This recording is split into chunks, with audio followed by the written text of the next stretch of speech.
What's going on, guys? Welcome to Victims and Villains. If you're new to this channel, we talk about mental health through pop culture. My name's Captain Nostalgia, and today we're talking about Pillow Party Massacre.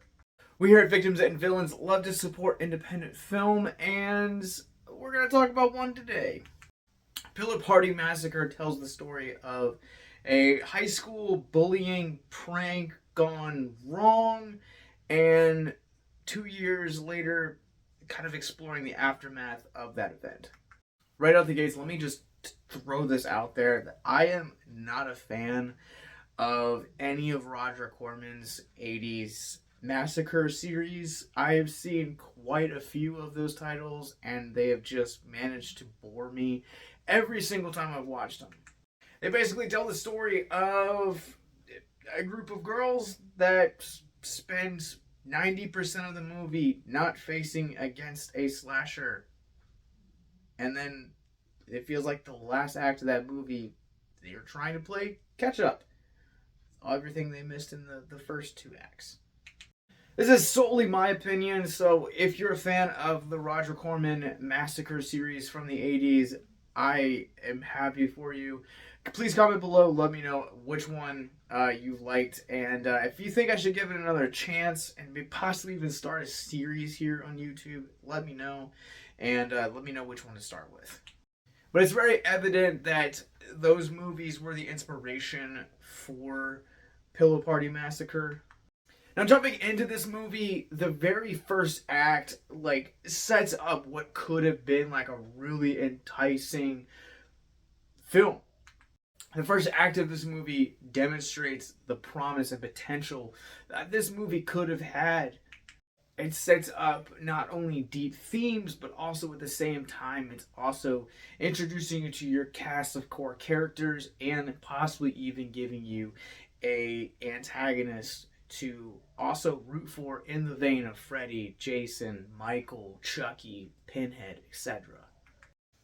Even when the film makes its 2-year leap in the narrative, that promise continues by the film's second kill, and then the film just kind of goes through this really large dry spell.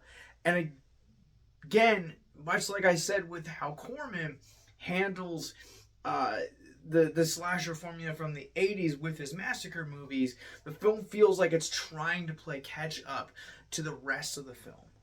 Again, when you're talking about slasher movies, we are meeting a cast of characters that is essentially being set up simply to die, and just allow the special effects department and the director to really allow themselves to just kind of have like cool free range to kind of do whatever they want. And even though I have my problems with Corman's Massacre series, I will say though that they do get creative, and I do like them. Like, I don't outright hate them. They are not amongst the worst movies I've ever seen. They're just not held in the same regards that I would something like Nightmare on Elm Street, Friday the 13th, Halloween, Hellraiser, etc. But unlike those franchises that I've just listed, this one opts to have their characters not only be underdeveloped and paper thin, which if you're going to go the route of 80 slashers, that's okay, because you're at least getting to see how creative you can get with the blood. These characters spend 2/3 of the movie contemplating their life decisions and just doing it in the most uninspired way possible. To call this movie boring would be a disservice to the word boring. Like, even somehow the reveal of the killer manages to be anticlimactic. I will say that it did throw me for a loop, the reveal, but even after it was revealed, I was like, I don't care enough, because I haven't been given anything as a viewer to actually cling on to. And what little blood we actually do see in this, or whatever creative gags that should have existed here, are all CGI'd. And it's probably one of the most disappointing aspects of this movie. Part of the reason that I'm such a champion for DIY and independent films, especially within the horror genre, is because I love 80s films, and I love to see kind of what horror feels like without safety gloves and without studio involvement, and this just absolutely misses the mark. Like, the fact that this movie opts to use CGI instead of practical effects, especially for a slasher, just seems like a very confusing and just honestly just very lackluster decision. Maybe it was a budget thing, maybe it was a timing thing, I don't know, but it really doesn't make this movie stand out at all. And if anything, what it does is it makes this movie actually emphasize and double down on the fact of how forgettable it is. Alright, well, let's run this through the Rorschach rating scale.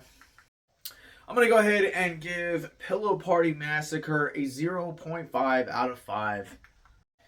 There's not really a whole lot to explain. This movie fails on just about every conceivable level and is right down there with Children of the Corn remake from earlier this year as being one of the worst movies this year. Well, Pillow Party Massacre is now available to rent VOD. If you guys are still curious, if you guys have a differing opinion on this movie, I would love to hear your thoughts down in the comments below, or you can tweet to us on Twitter at victimsandvillains. But let's talk about mental health. As I mentioned previously, the first act of this movie, it explores bullying, and a large portion of this film actually explores kind of the aftermath from the angle of the bully, which I did find kind of refreshing in terms of mental health. I don't think it does anything for the larger narrative that it's trying to tell and the genre that it's in, but that's neither here nor there. But I did find it really interesting that it is exploring these deeper themes. As someone that has gone through bullying themselves, I understand the mental health repercussions of being a victim of bullying. While my experience has never been as extreme as this film does explore, it never says that it's out of the realm of possibilities that anyone can be as dark as this film explores. And just to kind of take a page out of the book from Bill and Ted, just be excellent to one another. It literally costs you nothing in life to be nice, to be kind and courteous to others. If you're currently a victim of bullying, I want to recommend our mental health resource library down below, where we do have bullying specific resources available. Because bottom line, at the end of the day, you're not alone. I've gone through bullying. There are hundreds and probably thousands of people that will come across this video that have also been victims of bullying, and just know that you're not alone. And I hope this is an encouragement to you. If you or someone you know is struggling with suicide, addiction, self-harm, or depression, consider the links in the show notes below where we have our mental health resource library. Down there, you'll also find links to all of our podcasts, more movie reviews like this, links to our social medias, Patreon, and most importantly, that subscribe button. So until next time, remember to check out Pillow Party Massacre. It's now streaming VOD, and stay classy.